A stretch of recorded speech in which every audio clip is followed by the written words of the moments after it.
အားလုံးပဲမင်္ဂလာပါရှင်။နိုဘယ်ပိုင်း channel လေးမှာနေကြိုဆိုလိုက်ပါတယ်။ဒီနေ့မှာဖတ်ပြပေးရှင်တဲ့ဝတ္ထုလေးကတော့ဆရာကြီးလေတွင်သားစောရှိရေးသားထားတဲ့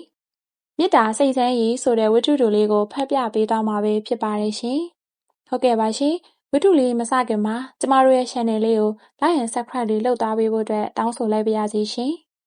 ။မေတ္တာစိတ်ဆန်းရေးမိုးကြီးတဲစွာရွာနေသည်အချိန်ကည10 နာရီခန့်မိုးဦးလေဦးဖြစ်၍မိုးကြိုးပြစ်ဒဏ်များကကြောက်စရာလျှက်စီးများကလည်းတဝင်းဝင်းလက်နေ၏လွန်ခဲ့သည့်10 ရက်ခန့်မှစ၍ပြင်းထန်စွာပူထားခဲ့သည်မြမိုးကအတိုးရှာ၍ရွာနေသည်တဘာဝတရားကြီးမှလည်းအပူနှင့်အေးအလေးနှင့်အပေါ်အားပြိုင်နေ၏ပြေးလွှားလင်းချက်ရောရှက်ပေါင်းဆက်နေကြသောမိုးတိမ်တိုက်များအတွင်းမှဆန့်ကျင်ဘက်တက်များအားပြိုင်၍ပောက်ကွဲသံများထွက်ပေါ်လာ၏လျှက်စီးတန်းများပြိုပြက်သွား၏မိုးကြီးခြင်းနှင့်အတူလေကလည်းပြင်းလာသည်တစ်ပင်များရိမ့်ထူးနေကြပြီဓာတ်ကြိုးများခါရမ်း၍လမ်းမီးအချို့မိတ်စီလင်းကြီးဖြစ်နေသည်မြို့တော်ရန်ကုန်ဖြစ်တော်လဲလေနှင့်မိုးကြောင့်ရန်ကင်းဘက်မှကားလမ်းမပေါ်မှကားရောလူပါအသွားလာမရှိသလောက်နေသွား၏မိုးကတဲကြီးမဲကြီးရွာနေစေလေကပိုပြင်းလာသည်တစ်ကိုင်းကျိုးတံများထွက်ပေါ်လာ၏လျှက်စစ်မီးကြိုးများပြက်ကုန်သည်အိုးမီးပြတ်သွားပြီဖျားစင်မှမီးသီးလေးငြိမ်းသွား၍အိမ်ထဲမှမှောင်သွား၏ဒေါခင်ညိုကြောက်စိတ်ဖြစ်လာသည်မိုးကလည်းတဲနေစေလေတိုးတံတဝေါဝေါကြားနေရသည်တစ်ချက်မှအိမ်ကလေးပါခါသွား၏ပြူများကြရင်ဒုက္ခစိုးရိမ်စိတ်ဖြစ်ရသည်လျှက်စီးလက်တိုင်းအိမ်ထရံပေါက်များမှတဆင့်အိမ်တွင်းထိလင်းကလက်ခနဲလျှက်စီးလက်ပြီးတိုင်းလဲမိုးထစ်ရှုံးတံများနောက်ဆက်တွဲပေါ်ထွက်လာသည်ဘေးမှအိမ်နေသောကိုဘမင်းကတော့မိုးရွာသည်လည်းမသိမိုးရှိန်တံလည်းမကြားနှိမ့်ဆိုင်စွာအိပ်ပျော်၍ဟောက်တံပင်ထွက်နေသည်အိပ်နိုင်လိုက်တာဒေါခင်ညိုမကျေနပ်နှိုးမီပြုတ်ပြီးမှအေးလေသူလဲတစ်နေ့လုံးစိုက်ကားနေရတာပင်ပန်းလို့ဖြစ်မှာပေါ့မနှိုးရတော့ပါရခင်ရက်များမှအီးရှဲအိပ်၍မရပူအိုက်သောကြံကိုလူးလိန်ခံရသည်ယနေ့ညမှမိုးဤအေးတက်ကြောင့်ကိုဘမင်းအိပ်၍ကောင်းနေခြင်းဖြစ်သည်မိုးအားလီအားကောင်းနေစေမိုးကြိုးပြစ်တံများထွက်ပေါ်နေစေအိမ်ရှင်တို့မိုးတံလီတံများအကြားမှအပြင်ဘက်မှခေါ်တံနှင့်အတူတကားကိုပုတ်တံကြားရသည့်ချိန်၍ဒေါခင်ညိုနားဆင်လာ၏အိမ်ရှင်တို့ကျမဒုက္ခရောက်နေလို့ပါကူညီကြပါသေချာသွားပြီအပြင်မှအကူအညီတောင်းနေခြင်းဖြစ်၏ဒီလောက်မိုးကြီးလေကြီးထဲမှာဘသူပါလဲဒုက္ခပါပဲဒေါခင်ညိုဘာလို့ရမှန်းမသိကျမလူကောင်းပါရှင်ဒုက္ခရောက်လာလို့ပါတနာကြပါမိမတယောက်၏အတန်ကိုမိုးတံလေးတံနှင့်အတူကြားနေရသည်ကိုပါမင်းဘေးမှအိမ်မောကျနေသောယောက်ျားကိုလှုပ်နိုးရသည်ဘာလို့နိုးတာလဲကွကိုပါမင်းမကျေနပ်မျက်စိကိုလည်းမဖွင့်ကိုပါမင်းထပါဦးမိုးတွေတအားရွာနေတယ်တော့မိုးရွာတာဘာဖြစ်လဲကွအိတ်လို့ကောင်းတာပေါ့ကိုပါမင်းပြန်အိတ်သည်မဟုတ်ဘူးတော့မိုးရွာကြီးထဲမှာမိန်းမတယောက်ဒုက္ခရောက်လို့တဲ့အကူကြီးတောင်းနေတယ်အိမ်ရှင်တို့ကျမလူကောင်းမှာဒုက္ခရောက်နေလို့ပါကူညီကြပါရှင်အိမ်ထဲမှအတန်ကြား၍အပြင်မှခေါ်သူအားတက်သွားဟန်တူ၏အတွင်းမှကြားအောင်လှမ်းအော်ပြောနေသည်ကြားလားဒုက္ခရောက်နေလို့တဲ့ဒေါခင်ညိုကကိုပါမင်းကိုထပ်ပြောလိုက်သည်ရှုပ်ရှက်ကွာဘလို့ဟာတွေမှန်းမသိကိုပါသာအိတ်ဆန်းမှာကိုပါမင်းစိတ်ဝင်စားခြင်းမရှိမိမသားတယောက်တည်းတော့လေကြီးမိုးကြီးထဲမှာမိမတယောက်တည်းမဟုတ်ရင်မင်းဘလို့လုပ်မလဲမိကျစ်ရောဒေါခင်ညိုကခေါင်းရင်းမှမိကျစ်လိုက်ဆန်းနေသည်မိမထွန်းနဲ့ကွမင်းတော်တော်ရှုပ်တဲ့မိန်းမပဲဒေါခင်ညိုမီးမရှိရဲ့ကိုဘမင်းတားမြင်၍လက်ထဲမှာမီးချစ်ရပြီးမှမီးချစ်ကိုစုပ်ကန်လျက်ကတင်ပေါ်မှဆင်းသည်မိန်းမတယောက်တည်းဒုက္ခရောက်နေတာဟုတ်မဟုတ်သိချင်သည်ကို့အိမ်ထဲမှာကိုမို့မတိုက်မိအောင်ဆန်းသွားနိုင်သည်အိမ်ရှိမျက်နှာစာတွင်ကာယံထားသည့်ဝင်းထရံမှာအပေါ်ပိုင်းတွင်အကွက်ကျဲဖြစ်၍လျှက်စီးလက်လင်အပြင်ကိုအသေးချာမြင်နိုင်သည်အိမ်ရှင်တို့ကျမကိုကူညီကြပါအပြင်မှအတန်ကိုကြားရပြန်သည်ဒေါခင်ညိုရှေ့ဘက်မှထရံနားထိကပ်သွားသည်ဝါကွက်ကျဲမှအပြင်သို့လှမ်းကြည့်သည်ဘာမှမမြင်ရမိုးကတဲနေစေလေကပြင်းနေစေလျှက်စီးလက်တီကိုစောင့်သည်အိုးဟုတ်ပါရဲ့မိုးရွာထဲမှာတယောက်တည်းသို့တော်မြင်ရသည်ကပုံမှန်မဟုတ်ဝလွန်းနေသည်ဟုထင်သည်ကိုဝင်ကြီးနဲ့လားနောက်တစ်ကြိမ်လျှက်စီးအလက်မှာအသေးချာမြင်လိုက်ရသည်ဟုတ်သည်ကိုဝင်ကြီးနှင့်ဒေါခင်ညိုအိမ်ထဲပြန်လျှောက်စဉ်မိုးကြိုးပြစ်တံထွက်ပေါ်လာသည်သူခမတယောက်တည်းအပြင်မှာဘလောက်ကြောက်ရှာမလဲ တနာစိတ်ဖြစ်မိသည်ကိုပါမင်းဘာလဲကွကိုပါမင်းထူးပုံကစိတ်မရှိတမ်းမိမတယောက်တည်းတော့တနာပါတယ်ကိုဝင်ကြီးနဲ့ဟာကွာမိုးရဲလေတဲ့စိုက်ကားငါပြီးစေးရုံအပို့ခိုင်းမလို့နေမှာကွာငါမလိုက်နိုင်ဘူးတကားတော့မဖွင့်နဲ့အော်တော်ကလည်းလိုက်မပို့နိုင်မပို့နဲ့ပေါ့မိုးရွာထဲမှာဒီတိုင်းထားလို့တော့ဘယ်ကောင်းမှမလဲမင်းတော်တော်ပြဿနာရှာခြင်းနဲ့မိမပဲကွာကျမကမိမကြီးရှင်ကိုချင်းစားတယ်ဒါဆိုလဲမင်းဘာသာလို့ငါမပါဘူးအေးအေးပြတ်တယ်ကိုပါမင်းတက်ဖက်လက်အိတ်သည်ဒေါခင်ညိုမီးရှိသည်ဖျောင်းနိုင်ထွန်းသည်အိမ်ထဲမှာလင်းသွား၏ကျမဒုက္ခဖြစ်လာလို့ပါလူကောင်းပါရှင်ကူညီကြပါဒေါခင်ညိုတကားဖွင့်ပေးလိုက်သည်ကိုဝင်အရင်အမာနှင့်အမျိုးသမီးတယောက်ရေများရွှဲရွှဲဆိုလျက်အိမ်ထဲသို့ဝင်လာသည်လက်ထဲမှာအိတ်ကြီးတစ်လုံးဆွဲထားသည်ဒေါခင်ညိုတကားပြန်ပိတ်လိုက်၏မျိုးသမီးရက်နေသောနေရာမှာရေများဆိုကုန်သည်ဘလို့ဖြစ်တာလဲဘယ်တော့မလို့လဲကျမတင်ငန်းကျွန်းကပါကျမယောက်ျားနဲ့သူ့အမတွေနှမတွေဝိုင်းရိုက်ပြီးအိမ်ကနှင်းချလိုက်လို့ပါဟင်ဘာဖြစ်လို့လဲအဲ့လိုလုပ်ရတာလဲလင်မယားချင်းရင်ဖြစ်တာသူ့အမတွေနှမတွေဝိုင်းပါကြတာသူတို့ကအစကတည်းကသဘောမတူဘူးနှိမ့်ဆက်နေကြတာကျမလည်းမခံနိုင်လို့ဆင်းလာခဲ့တာမျိုးသမီးကပြောရင်းငိုနေပါသည်အသက်ကခက်ငယ်ငယ်သာရှိသေးသည်အသားလက်လက်ရုပ်ကရွက်ချမ်းရည်ကျိုးနေစီလားစီကိုဝင်ကြီးနဲ့မိန်းကလေးရဲ့ဒုက္ခပဲဟုတ်ပါတယ်အမရဲ့ဟိုဘက်နားကကံပဲ့ဘူတာယုံလမ်းမှာကျမအတော်တယောက်ငှက်လျှောက်ရောင်းတာရှိပါတယ်သူစီလာတာပါကျမမိဘတွေကဟိုင်းကြီးကျွန်းမှာကျမယောက်ျားကဝန်ထမ်းဟိုင်းကြီးကျွန်းမှာတာဝန်ထမ်းရင်အိမ်အောင်ကြပြီးလိုက်လာခဲ့တာအခုအတော်ရင်သွားမှလားအတော်ရင်ရောက်ခဲ့ပါပြီအတော်မရှိတော့ဘူးပသိမ်ပြောင်းသွားပြီတဲ့ဒါနဲ့ဘယ်သွားရမှန်းမသိဖြစ်နေတော့လေတွေမိုးတွေနဲ့ဒုက္ခဖြစ်ရတာပါကျမကိုဒီမှာတညလောက်အိတ်ခွင့်ပေးပါအမရဲ့ဘယ်နာအိတ်ရမိုးလုံတဲ့နေရာလေးအိတ်ရရင်တော့ပါပြီမနေ့ကကျမသွားမှာပါမိန်းကလေးပြောနေပုံကတနာစရာကဲအဝတ်စားလဲလိုက်အောင်အေးမီလို့ဖျားနေအောင်မယ်မိန်းကလေးကသူ့အိတ်ကြီးကိုဖွင့်လိုက်သည်အိတ်ကမလုံးစစ်ပြဲနေသည်မိုးရေများဝင်၍အဝတ်များအားလုံးဆိုကုန်ပြီနေုံငါအင်ကြီးနဲ့လုံးကြီးပေးမယ်ကိုပါမင်းပြန်အိပ်ပျော်သွားပြီဒေါခင်ညိုကကိုဝင်ဆောင်မိန်းကလေးကိုသူ့လုံးကြီးနှင့်အင်ကြီးထုတ်ပေးသည်ရေတုပ်ဖို့တပတ်လဲပေးသည်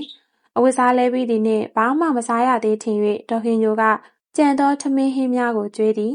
အိမ်အလယ်ကမ်းမှာစိုက်ကားလဲရှိသည်ကိုပါမင်းမနှက်စောစောထား၍စိုက်ကားနှင့်ထွက်၍ရှုပ်နေမည်ဆိုသောကြောင့်မိဖို့ဘေးမှအခန်းလေးထဲမှာအိပ်လို့ရအောင်နေရာလုပ်ပေးသည်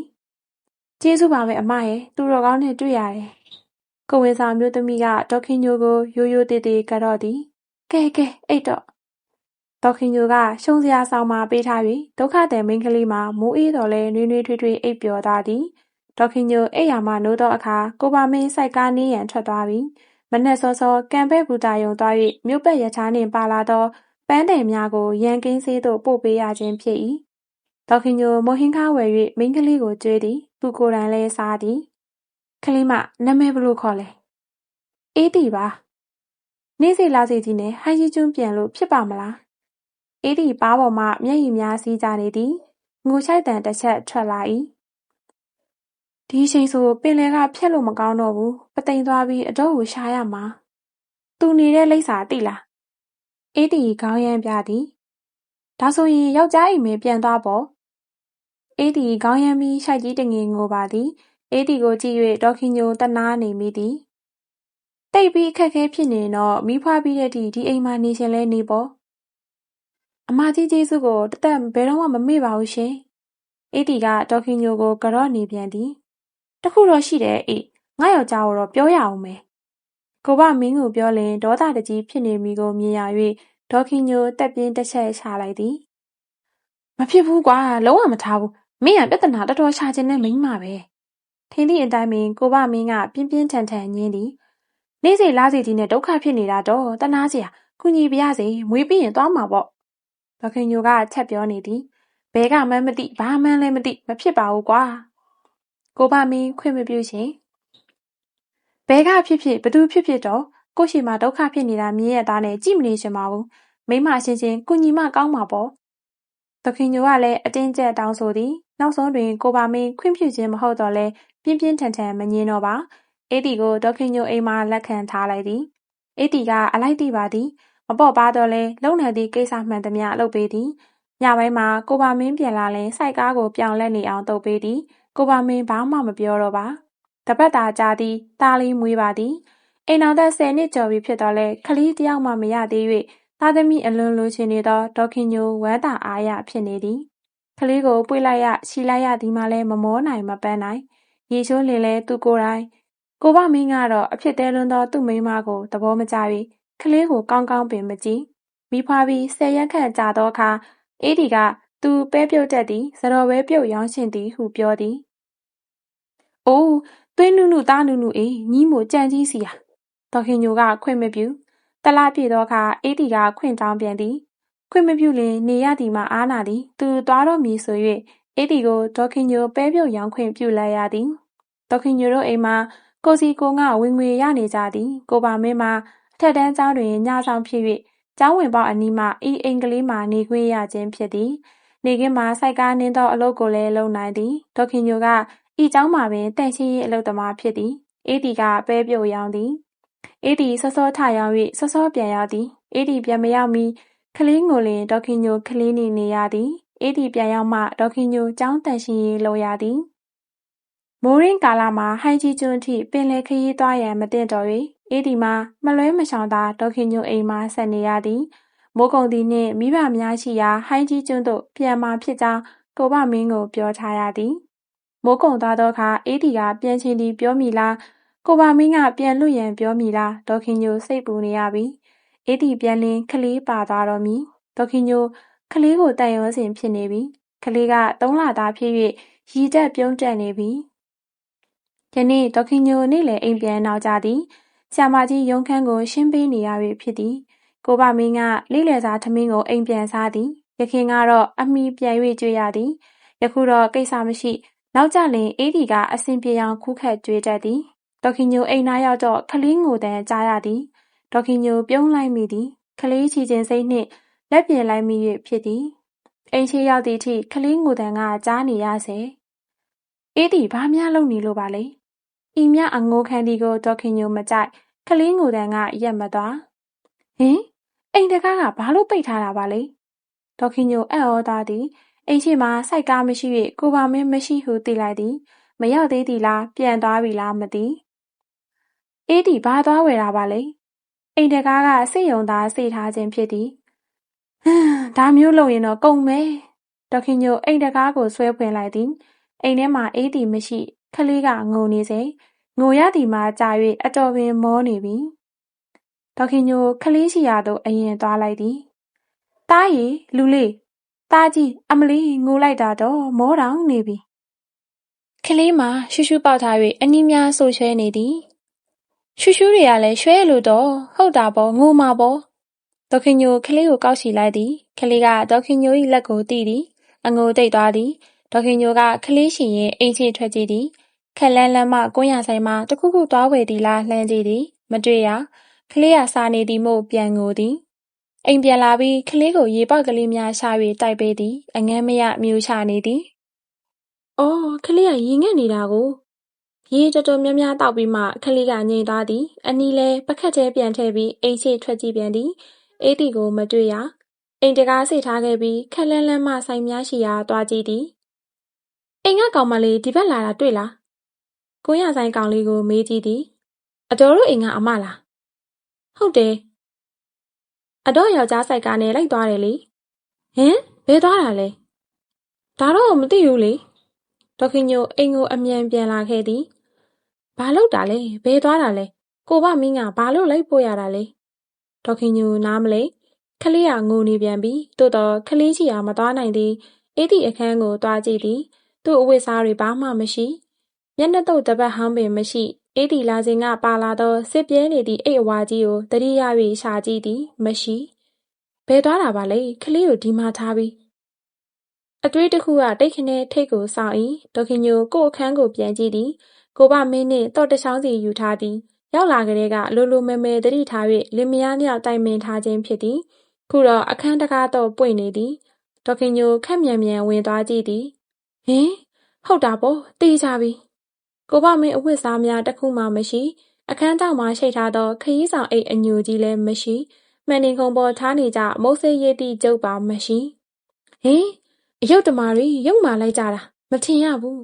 ပြီးလိုက်ကြတာကျေးဇူးကမ်းမမီးလိုပူမဲကောင်မငါယောက်ျားကိုခိုးသွားပြီးငါ့ကိုတော့ခလေးနဲ့ထားပစ်ခဲ့တယ်ဒေါခင်ညိုတကူလုံးဒေါသမီးလောင်၍အသားများပါပူကျက်လာသည်အခန်းထဲမှထွက်လိုက်သောအခါခလေးငိုတန်းကတအိမ်လုံးဆူညံနေ၏ငိုတိအောင်ငိုနင့်ကိုမွေးတဲ့အမေကတော့မတန်နာတာငါကဘာလို့တနာရမှာလဲအစိတ်ပင်ရေလောင်းရုပ်တမာရဲ့သွေးခလေးရှိရာပကတ်စီသို့လှည့်၍ပင်မကြည့်ရင်ထဲမှာနာကျင်လွန်းလာသည်ဒုက္ခရောက်နေသည်ကိုတနာပြီးကဲခဲမိသည်ယောက်ျားကသဘောမတူသည်ပင်အတင်းအဓမ္မပြောပြီးရအောင်ထားခဲ့သည်ခလေးမွေးတော့လဲညီမသားချင်းနှင့်မရှာစေးရုံလိုက်ပြီးပြုစုစောင့်ရှောက်ခဲ့သည်ကျေးဇူးကိုမထောက်လုပ်ပုံကပြက်သားသည်ဟိုကောင်လည်းအတူတူပဲအစကတော့တင်းမာလိုက်တာတသားမွေးပြီးတသွေးလာတော့တရီတမြမြဖြစ်မှာပေါ့အယုတ်တမာတွေနင်တို့ကိုမတွေ့အောင်ရှာမယ်တွေ့လို့ကတော့နှစ်ယောက်စလုံးအသေးတက်ပြစ်မယ်ဒေါခင်ညိုဒေါသစိတ်ထိတ်တက်နေပြီလုံကြီးကိုတင်းတင်းပြင်ဝဲလိုက်သည်စိုက်ကားနှင့်ထွက်သွားကြခြင်းဖြစ်သည်သူ့ယောက်ျားသွားမိနေရာကိုစဉ်းစားမိသည်ဝေပါကြီးမှာသူ့အမကြီးရှိသည်သူ့အမကြီးအိမ်မသွားလင်တောင်တကုံမှာသူ့တငယ်ချင်းတယောက်ရှိသည်တိကြသေးတာပေါ့ဗမင်းရာသွားနိုင်သည့်နေရာအားလုံးမှာလိုက်ရှာရန်ဆုံးဖြတ်လိုက်သည်တွေ့သည်နှင့်ဝက်ကွဲအောင်ပွဲကြမ်းပစ်လိုက်မည်ကလေးကတဲကြီးမဲကြီးငို၍တအိမ်လုံးဆူညံနေ၏ငိုစမ်းမောလို့တိအောင်ငိုရုပ်တမာမရဲ့သားနင့်အမေကမှနင့်ကိုမတန်နာတာငါကဘာလို့တနာနေရမှာလဲနာစိတ်မုန်းစိတ်ဒေါသစိတ်ကအားလုံးကိုဖုံးလွှမ်းသွားသည်ရှစ်စိတ်တနာစိတ်များကွယ်ပြကုန်သည်ဗမင်းနင့်ကိုငါတတ်မယ်ဒါလောက်ပေါင်းလာခဲ့ကြတဲ့ငါ့ကိုနင်လှုပ်ရက်တယ်အကြံပတ်ဆက်တဲ့ကောင်နာစိတ်မုန်းစိတ်နှင့်တွင်မျက်ရည်များကအစီအတာမရှိစီးကြလာ၏ယောက်ျားကိုဆုံးရှုံးရပြီဆိုသောအတီးကစောက်တရားမရအောင်ဝမ်းနည်းကြေကွဲရသည်မုန်းနေငါနင့်ကိုတွေ့အောင်ရှာပြီးအသေးတက်ပြစ်မယ်အရှိကြီးရှိခဲ့၍အမုန်းကြီးမုန်းမိသည်သူတို့ကတော့လွတ်ကျွတ်ထွက်သွားလိုက်ကြတာ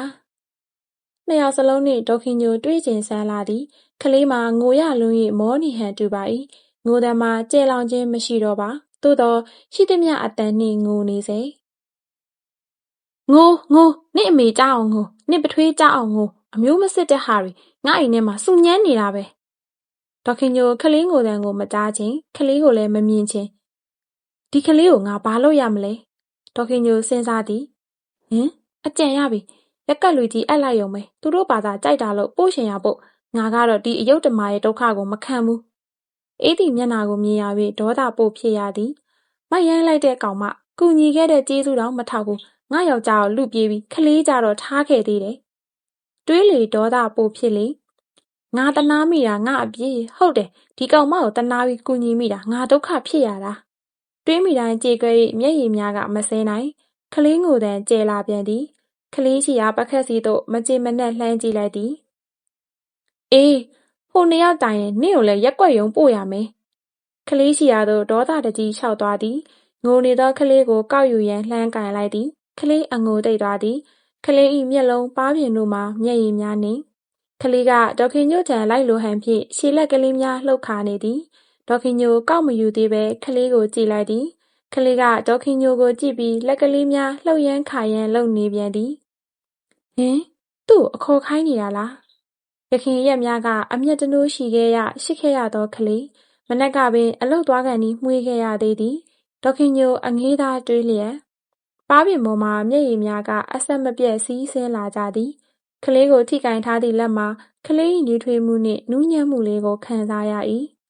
ခေါ်ပါတော့ဆိုသောသဘောနှင့်ခလေးကရှည်လက်များလှုပ်ခါရင်းဒေါခင်ညိုကိုကြည့်၍ပြုံးလိုက်သည်အိုးသားလေးရဲ့ဒေါခင်ညို၏ရင်ထဲမှာမိခင်၏မေတ္တာစိတ်ဆန်းရည်ကြီးများစီးဆင်းသွားကြသည်ပါးပြင်မှာတော့မျက်ရည်များကစီးကြနေစေခလေးခမစာစိတ်ဖြစ်၍လားမသိမျက်နာလေးမဲ့သွားပြီးငိုတန်လေးထွက်သွားသည်အော်သားလေးရဲ့အမေခေါ်ပါမယ်ငိုပါနဲ့သားလေးရဲ့ခလေးကိုကောက်ရှိ၍ရင်ခွင်မှာအပ်ပြီးပွေ့ပိုက်ထားလိုက်သည်ဒီခလေးကိုငါရလိုက်ပြီဒီခလေးကိုငါပိုင်ပြီအခိုင်မာတိလိုက်သည်စောစောကဒေါသအာဃာတဖြင့်ပူလောင်နေသည်များအားလုံးပျောက်ကွယ်သွားကြသည်သူနဲ့ငါကန်တူအကျိုးပေးစွန့်ပစ်ခံရတာချင်းအတူတူပဲမျက်ရည်များကစီးကြနေစေဝမ်းနည်း၍လားဝမ်းသာ၍လားခွဲခြားမရခလေးကိုပို့၍တင်းပါအောင်ပွေ့ပိုက်ထားလိုက်၏ငါသားလေးစာနေရော့မယ်ခလေးကိုနှုတ်မဝဲတိုက်ရန်စဉ်းစားမိသည်ခလေးကိုရှိပွေးလျက်သူ့အခန်းစီသို့သွားသည် ခေါင်းအုံးကိုမကြည့်လိုက်သည်ပတ်စံ3500သူထားသည့်အတိုင်း800လက်ရာမပြတ်သူ့ယောက်ျားတိတော်လဲယူမသွားပတ်စံကိုအမြင်ကောက်ယူလိုက်သည်အထက်မှာကျိုးတန်းပေါ်မှတစ်ပတ်ကိုလှမ်းဆွဲလိုက်၏အိမ်တကားကိုပင်မပိတ်မိကိစ္စမရှိကလေးကရင်ခွင်ထဲမှာပါလာပြီးကလေးကလွဲလင်ဘာဆုံးရှုံးစရာကိုမှစိုးရိမ်စရာမရှိငါသားလေးဘသူမှမပေးဘူးငါနဲ့ထိုက်လို့ငါရတာလမ်းထိပ်စီမှာစိုက်ကားတစ်စင်းလာသည်ကိုမြင်၍စိုးရိမ်စွာလှမ်းကြည့်လိုက်သည်သူတို့နှစ်ယောက်ပြန်လာမှပင်စိုးရိမ်မိသည်သူ့အမေပြန်လာရင်ကိုကလေးသည်သူ့ကလေးပြန်ဖြစ်သွားလိမ့်မည်ကလေးကိုနေမထိုးအောင်တပတ်နှင်းရှုံပြီးလမ်းထိပ်မှကုံစုံဆိုင်သို့သွား၍နှုတ်မုတ်တပူးဝယ်သည်အိမ်ပြန်ရောက်သည့်အထိကလေးကငိုခြင်းမရှိငါသားလေးမောသွားချပြီငိုတော့မငိုနိုင်တော့ဘူးစာလဲသိပ်စာနေမှာပဲတနာစိတ်ကြီးစွာဖြစ်နေမိပါသည်ကလေးကိုပကတ်ထဲထည့်ပြီးရင်နှွေးနှင့်နှုတ်မုတ်ဖြော်သည်ဖြော်ပြီးမှနေပူ၍အေးခံရသည်အေးပြီးဆိုမှတိုက်เสียနို့ဘူးမရှိဇွန်းကလေးနှင့်တိုက်ရသည်ကလေးခမစာလုံး၍တောက်ချ၏အော်သားလေးရဲ့ဒေါခင်ညိုရင်ထဲမှာမိခင်စိတ်ဖြင့်တနာကျင်နာလျက်နှုတ်ဝသည်နှင့်ကလေးအိပ်ပျော်သွားသည်ဒေါခင်ညိုနှုတ်ဘူးနှင့်နှုတ်သီးကောင်းဝယ်ခြင်းသည်ကလေးကိုအိမ်မှာထားခဲ့ရန်စိတ်မချသူ့အမေလာခေါ်သွားမှဖြင့်အမလီမဖြစ်ဘူးကလေးပြောက်လျင်စောက်တရားမရယူရလိမ့်မည်ကလေးကိုပွေ့ချပြီးတပတ်နှင့်အုပ်၍ဈေးသို့သွားသည်ကလေးကဒေါခင်ညိုရင်မှာနှိမ့်ဆိုင်စွာအိပ်ပျော်လျက်အရှိကောင်းကင်မှာနေမီ၏ရှေ့ပြေးအလင်းရောင်များထွက်ပေါ်စားပြုနေပြီလှပသောနနက်ခင်းမှာလေပြေလင်းချင်းတိုက်နေသည်လမ်းဘေးမှဆွဲတော်ပင်လေးတွေအဖြူရောင်ပန်းလေးတစ်ပွင့်လန်းလန်းဆွင်ဆွင်ဒေါခင်ညို၏ရှီလန်းများပိုတက်လာသည်မမေပြန်လာပြီမမေငါနှင့်အရွယ်ဖြူဖြူတန့်တန့်ကလေးငယ်ပြေးကကြိုသည်ဖြည်းဖြည်းလာပါသားရဲ့မောပါမယ်ဒေါခင်ညိုခေါင်းပေါ်မှတောင်းကိုချပြီးသားကိုကြို၍ပါးနှစ်ဖက်မှမှွေလိုက်သည်သားမိနှစ်ဦး၏ကြည်လင်စွာစီးဆင်းနေသောမြစ်တာစိမ်ဆန်း၏ဒေါခင်ညိုရန်ကုန်မှရှေ့ရာဖြောက်၍ကြောက်ကြီးသို့ရောက်နေသည်မှာ9နှစ်ကြာသွားပြီဒေါခင်ညိုအပြိုပွားကကံပဲ့ဆရာအတက်တင်မှာတန်ရှင်းရေးဝန်ထမ်းလုပ်စဉ်တတိကဆရာမဒေါ်ဝင်းကြည်နှင့်ခင်မင်ရင်းနှီးခဲ့သည်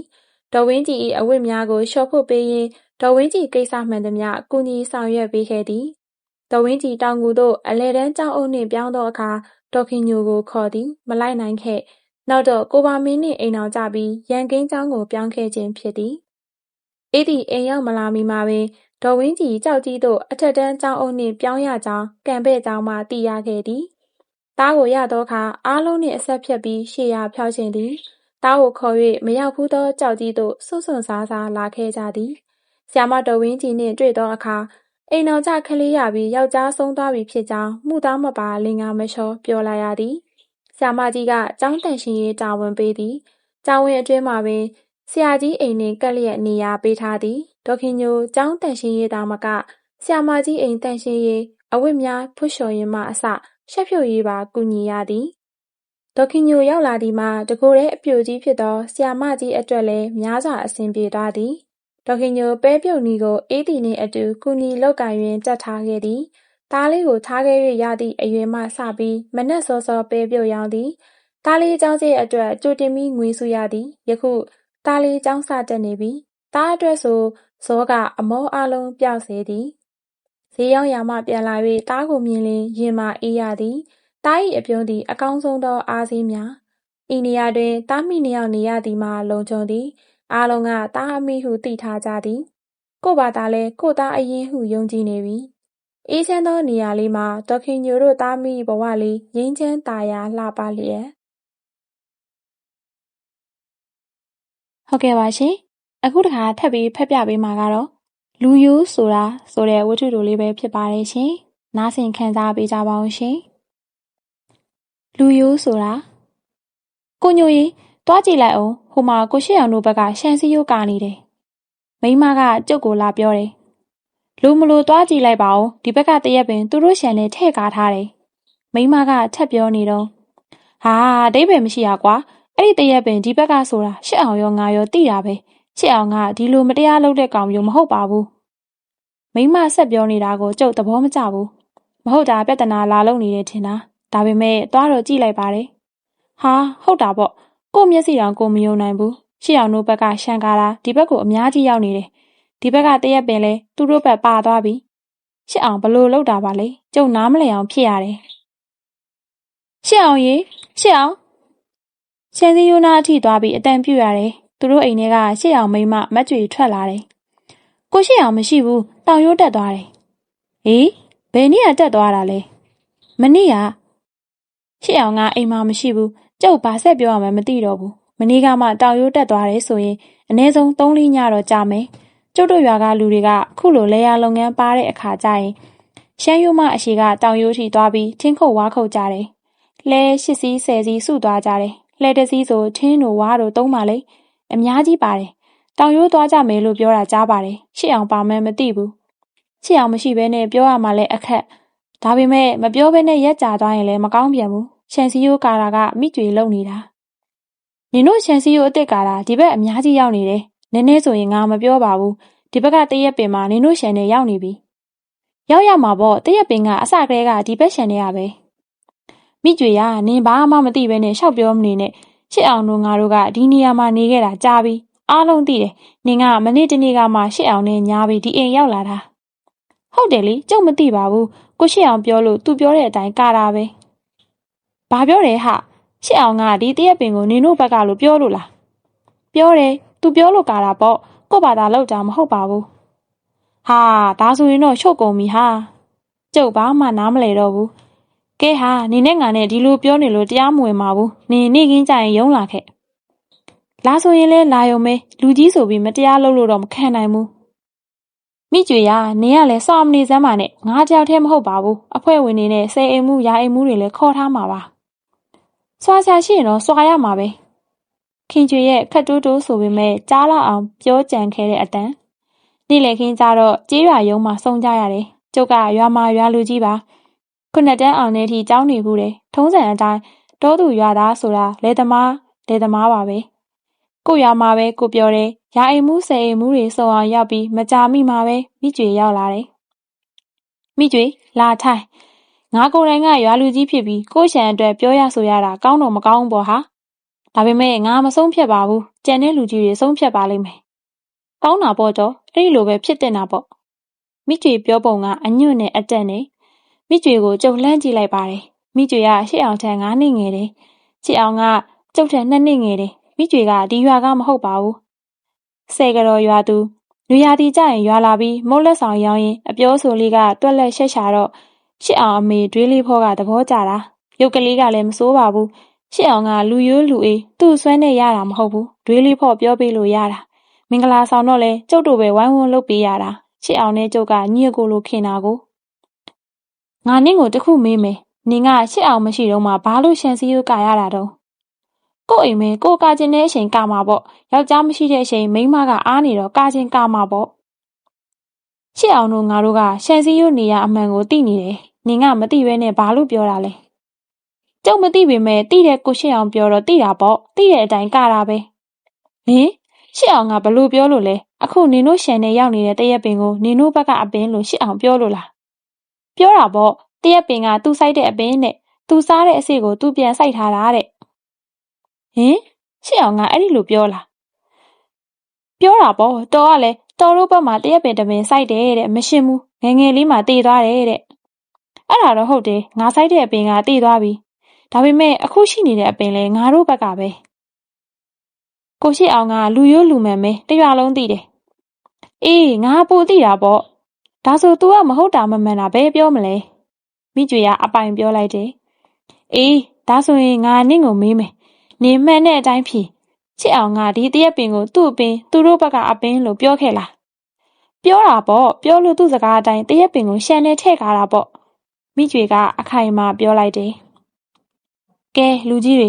ဒီကိစ္စကျုပ်ပဲဆုံးဖြတ်လိုက်မယ်ချစ်အောင်ကပြောတယ်ဆိုရင်တော့အခုကာထားတဲ့အတိုင်းနေပါစေကျုပ်ကျေနပ်တယ်လူကြီးတွေအားလုံးခေါင်းညိတ်သဘောတူလိုက်ကြတယ်ချစ်အောင်ကဘလို့ဖြစ်သွားတာပါလဲကျုပ်တွေးလို့မရဘူးအံ့ဩနေတယ်ချစ်အောင်ကအလွန်ရိုးတဲ့ကောင်လိန်ညာမပြောတတ်ပါဘူးကျုပ်မှတ်မိသေးတယ်လွန်ခဲ့တဲ့10နှစ်လောက်ကပေါ့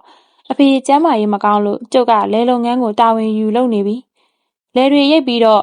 တလင်းတွင်းစပားသိမ်းဖို့ရှစ်အောင်နဲ့ဆန်ရွှေကိုအကူခေါ်ရတယ်လောက်ခတော့ပေးရတာပေါ့သူတို့နှစ်ယောက်လုံးကာလာသားပေါက်တွေဖြစ်နေပါပြီပြာတိုလာထဲမှာမနှက်ဆိုတိတ်ရှမ်းတာပေါ့ဘယ်သူမှစပားထမနေရှင်ဘူးအစောဆုံးလူက4 နာရီထနေရမှာအေးရေးလဲပြက်တယ်ရှမ်းလဲရှမ်းတယ် ဒုတိယလူက9နာရီထနေရမယ်တတိယလူကတော့6နာရီထနေရတယ်အေးလဲဝရတယ်ရှမ်းလဲတိတ်မရှမ်းတော့ဘူးနောက်ဆုံးလူကအကောင်းဆုံးပထမလူကအနာဆုံးဒါကြောင့်မို့ဘသူအရင်နေမလဲအငင်းပွားနေကြတယ်အဲ့ဒီအချိန်မှာခဏနေကြအောင်ဆိုပြီးရှစ်အောင်ထွက်သွားတယ်အတူအရှိမညီတဲ့တုတ်3ချောင်းရှိုးလာတယ်ကဲမင်းတို့ဆွဲကြဒီတုတ်3ချောင်းကအရွေးမညီဘူးဘယ်တုတ်ကအရင်ဘယ်တုတ်ကအလဲဘယ်တုတ်ကနောက်ဆုံးငါတတ်မှတ်ထားတယ်ကိုကြတဲ့အတိုင်းနေရမှာနော်အငင်းမပွားရဘူးကျုပ်တို့နှစ်ယောက်ကသဘောတူကြောင်းခေါင်းငိမ့်ပြတယ်ကဲစပြီးဆွဲတော့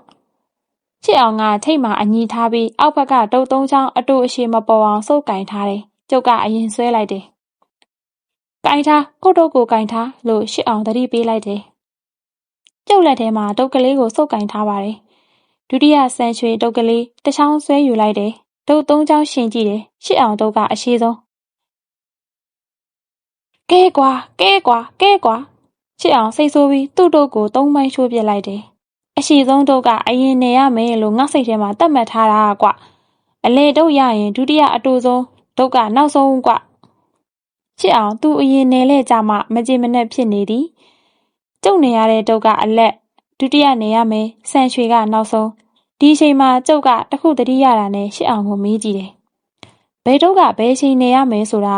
မင်းကတို့ကိုကြိုလဲမပြောထားဘူးတို့ကညင်းရင်ဘလို့လုပ်မလဲဘာလို့ညင်းရမှာလဲဗျကျုပ်ကတုတ်သွားရှိုးတဲ့သူကျုပ်ကဒိုင်းလူကြီးပဲကျုပ်စိတ်ထဲမှတ်ထားတဲ့အတိုင်းလုပ်ရမှာပေါ့အခုလဲကျုပ်အရင်နေရမှာပဲလေအေးမင်းအရင်နေရလို့ပြဿနာမပေါ်တာဆန်ချေကတုတ်အရှိဆုံးဆွဲမိလို့အရင်နေရမယ်ဆိုရင် तू ကညင်းချင်ညင်းမှာပေါ့ညင်းရင်ငါဆွဲထိုးမှာပေါ့တကယ်လို့ငါကတုတ်အရှိဆွဲမိရင်ရောခမရအရင်နေပေါ့မင်းစိတ်ထဲမှာမှတ်ထားတာငါတို့မှမသိပဲမင်းကအမျိုးမျိုးပြောင်းပြောလို့ရတာပေါ့ခမရကကျုပ်ကိုမယုံလို့လားရှစ်အောင်မေးပုံကမာတယ်တင်းတယ်မယုံလို့မဟုတ်ပါဘူးပြောင်းပြောတယ်လို့ထင်မယ်ဆိုရင်ထင်နိုင်တာကိုပြောတာ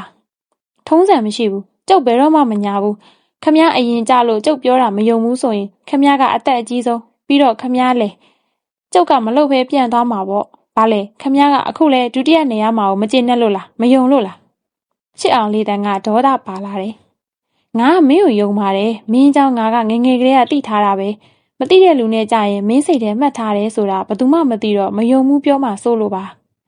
မယုံရင်အဲ့ဒီကောင်မျိုးတွေနဲ့စကားလည်းမပြောဘူးအလုပ်လည်းမလုပ်ဘူးရှစ်အောင်ဆိုတာကအဲ့ဒီလိုကောင်မျိုးမလိန်တက်ဘူးမညာတက်ဘူးရိုးဖြောင်းနေသူရိုးဖြောင်းနေဆိုတာကိုလည်းယုံမှကျေနပ်တယ်မယုံရင်မကျေနပ်ဘူးဒါကြောင့်ခုကိစ္စမှာကျုပ်တိတ်ကိုအံ့ဩနေတာရှန်စီယိုအဟောင်းနေရာကိုနှစ်ယောက်လုံးသိတယ်တရက်ပင်ကသူတို့ဘက်ကမဟုတ်ဘူးကျုပ်တို့ဘက်ကအဲ့ဒါကိုရှစ်အောင်အမေဒွေးလေးဖော်လဲသိတယ်ဒါပေမဲ့ဒွေးလေးဖော်မနစ်ကဆုံးသွားပြီရှစ်အောင်ကသူ့မိန်းမကိုဘာဖြစ်လို့သူ့ဆိုင်တဲ့အပင်သူတို့ဘက်ကလို့ပြောရတာလဲသူ့မိန်းမကလဲတယ်သူလဲလဲတဲ့မိန်းမနဲ့ပေါင်းပြီးရိုးဖြောင်းတာတွေပျောက်သွားပြီလားဒါကြောင့်သူမရှိတော့ရှန်စီယိုပြင်အကာခိုင်းတာလားကျုပ်စိတ်မကောင်းဖြစ်မိတယ်နောက်2ရက်လောက်ရှိတော့နေလကင်းတစ်ခုမှာလင်မယားကွာရှင်းမှုတစ်ခုတိုင်ထားတာနဲ့ရုံးမှာလူကြီးအစုံရောက်နေကြတယ်လင်မယားကွာအမှုဆိုတော့စိတ်ဝင်စားကြတယ်နှစ်ဖက်ဆွေမျိုးတွေလည်းလာကြတာပေါ့ရုံးမှာလူစီကားတဲ့နေ့ပါပဲအပြန်လန်ပြောကြဆိုကြမကျေနပ်တာတွေဒေါသတွေနဲ့ပေါ့ကျုပ်တို့လူကြီးတွေကမေးတာတွေလည်းဖြေကြပါတယ်မင်းရင်ဖြင်ရင်ရီစရာတွေပါတော့ဝါးကနေရီတန်တွေထွက်လာတယ်ခဏခဏရီတန်တွေထွက်လာတော့လူတွေပိုရောက်လာကြပြန်တယ်အိမ်အောင်တက်တစ်နှစ်တောင်မပြည့်သေးတဲ့ငယ်သူတွေပါကလေးလည်းမရှိသေးပါဘူးနောက်တော့လူကြီးတွေကမကွဲဖို့မကွာဖို့တယောက်ပြီးတယောက်ဆုံးဖြတ်ကြတယ်တဖြည်းဖြည်းနဲ့သူတို့စိတ်ပျော့သွားတယ်နှစ်ယောက်စလုံးစီကတောင်းဆိုချက်တွေရှိလာတယ်မိန်းကလေးကယောက်ျားလေးကိုဘလို့မပြောရဘူးဘလို့ဆက်ဆံတာမကြိုက်ဘူးဆိုတာတွေပြောလာတယ်ကျုပ်တို့လူကြီးတွေကယောက်ျားကိုဂတိပေးခိုင်းတယ်ဂတိပေးတော့လက်ခုပ်တီးကြတာစူညံသွားတာပဲယောက်ျားလေးကလည်းသူမကြိုက်တာတွေကိုပြောပြန်တယ်လူကြီးတွေကမိန်းကလေးကိုလည်းဂတိပေးခိုင်းကြတယ်မိန်းကလေးကလည်းဂတိပေးပါတယ်လက်ခုပ်တွေတီးကြပြန်တယ်ပျော်စရာကြီးပါပဲသူတို့မကွာတော့ပါဘူးပြန်ပေါင်းသွားတယ်ကို့ရွာကို့ရုံးနဲ့ကို့တရားစီရင်မှုဆိုတာဒါပါပဲကြီးတဲ့အမှုငယ်သွားတော့တာပါပဲငယ်တဲ့အမှုပပျောက်သွားတာပါပဲအားလုံးကလည်းပက်ရှာလွယ်ဆွေမျိုးတွေပါပဲတခါတရံကြတော့ပျော်စရာကြည်နူးစရာကောင်းပါတယ်တခါကြတော့အဲ့ဒီလိုဆွေမျိုးတွေပက်လေဖြစ်နေလို့ကိုပဲစိတ်ပြက်စရာတွေကြုံရတယ်ဗျပြောမရဆိုမရနဲ့စိတ်ညစ်စရာလင်မယားပြန်ပေါင်းပြီးလို့လူတွေပျော်ပျော်ပါပါပြောဆိုနေတဲ့အချိန်မှာပဲရုံထဲကိုလူတယောက်ဝင်လာတယ်ဟာရှစ်အောင်လာမင်းတို့တောင်ရိုးသွားတာပြန်ရောက်ပြီလားကျုပ်ကလှမ်းမေးတယ် ခုပဲပြန်ရောက်တယ်ရောက်ချင်းရုံးကိုလာခဲ့တာဘာကိစ္စလဲပြောကျုပ်မရှိတော့မိကျွေရှန်စီယိုကာတာမှားနေလို့ဘာမှားတာလဲကွကျုပ်ကတိရက်နဲ့မေးတာပါတရက်ပင်ကကျုပ်တို့ဘက်ကမဟုတ်ဘူးဗျကိုညိုတို့ဘက်ကခုတော့ကိုညိုတို့မြေများကြီးကျုပ်တို့ဘက်ရောက်နေပြီဗျဒါရှစ်အောင်အစ်စ်ပါပဲမင်းမိမကပြောတော့တရက်ပင်ကမင်းဆိုင်တာမင်းတို့ဘက်ကလို့မင်းပြောတယ်ဆိုတာနဲ့ငါကပေးလိုက်တာအဲ့ဒါဟုတ်မှမဟုတ်ပဲဗျကိုညိုတိရသားနဲ့မပေးသင့်ပါဘူးရှစ်အောင်ကကျုပ်ကိုအပြစ်တင်တယ်ရောခက်ပြီးတရက်ပင်ကမင်းဆိုင်ကျုပ်ဆိုင်တယ်ဆိုတာဟုတ်တယ်ဗျကျုပ်စားတဲ့တရက်စိတ်အင်းရှိကိုပြက်ကနေလွှင့်ပြက်လိုက်တာကိုညိုတို့ရှံပက်ရောက်သွားတာဗျမိုးကြလို့တရက်ပင်လေးပေါက်လာတော့ငါတရက်ပင်လေးကွာဆိုပြီးတုတ်ချောင်းလေးတွေစိုက်ပြီးကာထားတာကိုညိုကလည်းတရက်ပင်လေးတစ်ပင်ကိုကျုပ်လိုတုတ်ကလေးတွေစိုက်ပြီးဒါကငါတရက်ပင်လို့ပြောတယ်ကျုပ်ကကောင်းငိမ့်ပြတယ်နောက်တော့ကိုညိုတရက်ပင်ကတေးသွားတယ်ကျုပ်တရက်ပင်ကခုထိအပင်ကြီးဖြစ်လာပြီးအသီးတွေတီးတယ်သုံးလုံးတစ်တောင်ပင်ဗျတရက်သီးစီစဉ်လို့ကောင်းတယ်ဒီနေ့ကိုညိုတို့တရက်သီးခုတော့ကျုပ်တို့ကိုတရက်သီးအလုံး30လောက်ပေးတယ်ကျုံမိမမိကျွေတိတ်သဘောကြတာပဲဒါနဲ့အဲ့ဒီတရက်ပင်ကငါစားပြီးကြံတဲ့အစိငါစိုက်ထားတာလို့ပြောမိတယ်အဲ့ဒါနဲ့မိကျွေကကိုရှင်းအောင်စိုက်တဲ့တရက်ပင်ဆိုတာတေးချလားလို့မေးတယ်တိတ်တေးချတာပေါ့လို့ပြောလိုက်တယ်အဲ့ဒါကိုကျုပ်တို့ရှမ်းမြေထဲမှာကျုပ်စိုက်တဲ့တရက်ပင်ကိုညိုတို့ကမတရားယူထားတာကျုပ်ကကိုညိုကိုရှစ်ခင်လေးစားတော့ငဲကြောက်ဆိုတော့ဘယ်တော့မှပြောမှာမဟုတ်ဘူးသူကတော့မကြောက်ဘူးကျုပ်မရှိတော့ရှံဝင်းပြန်ကာမယ်ဆိုပြီးတရက်ပင်ကျုပ်တို့ဘက်ပါအောင်ရှံဝေးအစ်စ်ကာတာဗျရှင်းသွားပါပြီလူကြီးတွေလည်းခေါင်းတငိမ့်ငိမ့်ဖြစ်နေကြပြီအခုပြန်လာရင်မင်းမိမစိတ်မကောင်းဖြစ်မှာပေါ့ကွမထူးပါဘူးကွာဒီတိုင်းပဲထားလိုက်ပါမင်းဆိုင်တဲ့တရက်ပင်လေးမင်းတို့ဘက်ရောက်သွားရင်ကောင်းတာပေါ့တရက်ပင်ကလည်းရှန်စီယိုနာကတ်နေတာပါကျုပ်ကစိတ်ထားအမှန်တိုင်းပြောတာပါဒါပေမဲ့ရှစ်အောင်ဒေါသကြီးသွားလိုက်တာအဲ့လိုလုပ်လို့ဘယ်ရမလဲဗျကျုပ်ကမတရားတဲ့လူဖြစ်သွားမှာပေါ့အစကရှန်စီယိုကြောက်ငုတ်ရှိတယ်ကျုပ်တို့ငငယ်ကကိုပင်ကြီးလေပြင်းတိုက်လို့လဲတော့ပင်စီပြီးကျိုးသွားတာကိုညိုရောကျုပ်ရောအမှန်ကိုသိလျက်သားနဲ့ဘာလို့အမားလုံးမှလဲဗျအဲ့ဒီလိုလုပ်ရင်ကိုညိုလူကြီးဖြစ်ပြီးမှန်တာမတရားတာလုပ်တာပဲဗျဟာဟာရှစ်အောင်ရမင်းဆွဆွဲချက်ကလည်းကြီးကျယ်လိုက်တာငါကမိကျွေသူရကျင်တဲ့တရက်ပင်လေးရသွားရင်ကျေနပ်အောင်လို့ပြောတာပါမိကျွေကမသိလို့ပြောတာပဲအခုတော့အမှန်ကိုသူသိသွားပါပြီကြောက်ငုတ်ကျိုးသွားတဲ့နေရာမှာကျုပ်ကမှတ်မိတယ်ဗျာဒါနဲ့ပေါက်ပြားနဲ့တူးလိုက်တော့ကြောက်ငုတ်အကျိုးကျန်တာတွေ့တယ်မိကျွေလည်းအခုပါတယ်ဗျမိကျွေလာလေအထဲဝင်ခဲ့မိကျွေရုံထဲဝင်လာပါတယ်လူကြီးတွေအားလုံးမိကျွေမျက်နှာလှမ်းကြည့်တယ်ဟိုနေ့ကမျက်နှာမျိုးမဟုတ်တော့ပါဘူးခေါင်းလေးကိုငုံလို့မိကျွေပြောလိုက်လေလူကြီးတွေကိုတောင်းပန်လိုက်ရှစ်အောင်ကသူ့မိမကိုခတ်မာမှပြောတယ်မိကျွေကကျုပ်ကိုလှမ်းကြည့်တယ်အော်နေပါစီတောင်းပန်ကြမလို့ပါဘူးမသိလို့ဖြစ်တာပဲကျေနပ်ပါတယ်